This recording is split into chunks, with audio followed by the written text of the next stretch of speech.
No puede ser, hace mucho calor.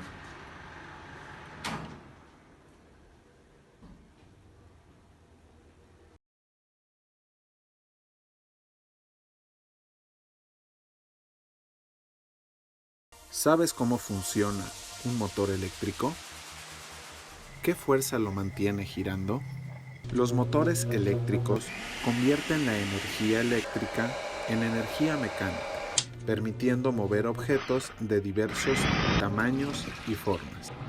La versatilidad de los motores eléctricos es tal que es difícil que voltees hacia algún lado y no aparezcan. Es muy probable que en lugar de los altamente contaminantes vehículos actuales a gasolina, aparezcan en su lugar aquellos propulsados con motores eléctricos. Los motores eléctricos pueden ser de corriente directa o de corriente alterna. El de corriente alterna suele utilizarse para desempeñar mayor potencia, y los de corriente directa son más precisos y fáciles de controlar.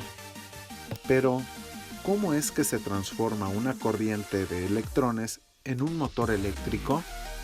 Analicemos esto. Los puntos verdes representan las puntas de flecha que dan la dirección y sentido de un campo eléctrico.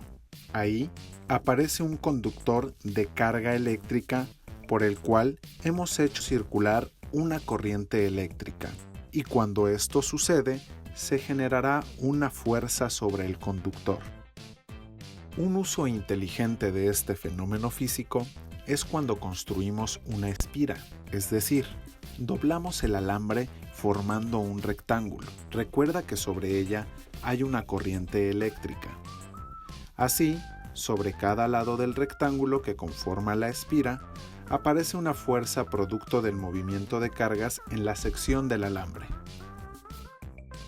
De estas, las que aparecen sobre los lados que contienen E y E' se anulan mutuamente, pero sobre los tramos PQ y RS, las fuerzas son iguales y opuestas, generando un torque que produce el efecto de rotación de la espira sobre el eje dado por el E-E'.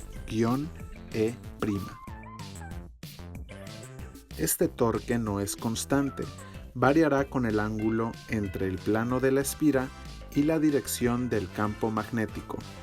De todas formas, habrá rotación. En el caso del motor, él mismo posee los componentes básicos para crear tanto el campo magnético como un conjunto de espiras dentro de él, que rotarán creando el efecto deseado de un motor, el movimiento de rotación. La velocidad y la fuerza de un motor eléctrico es proporcional al voltaje de alimentación, al área de la bobina, al número de espiras en la bobina y a la intensidad del campo magnético. ¿Cómo se obtiene la corriente eléctrica? El físico británico Faraday comprobó que cuando un conductor corta las líneas de flujo magnético, se produce una FEM en los extremos de dicho conductor. Si analizamos el movimiento de una espira, observamos que ésta gira cortando las líneas del flujo del campo magnético, produciendo una FEM en las terminales del conductor que es proporcional al movimiento de las cargas. Empleando el principio de Faraday, podemos crear electricidad utilizando los mismos componentes del motor, dando lugar a un generador de electricidad.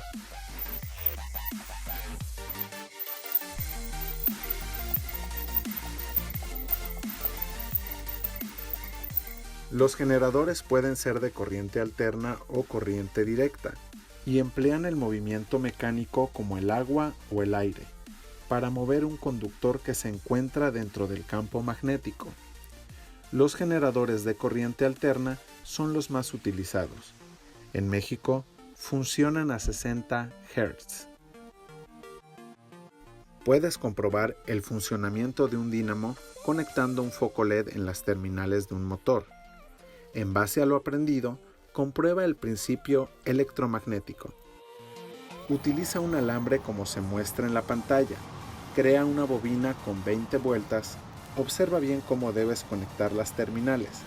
Para mayor potencia, utiliza una pila de 9 volts y un imán de neodimio que puedes encontrar en los discos duros de computadora. Recuerda que la práctica te da más conocimiento.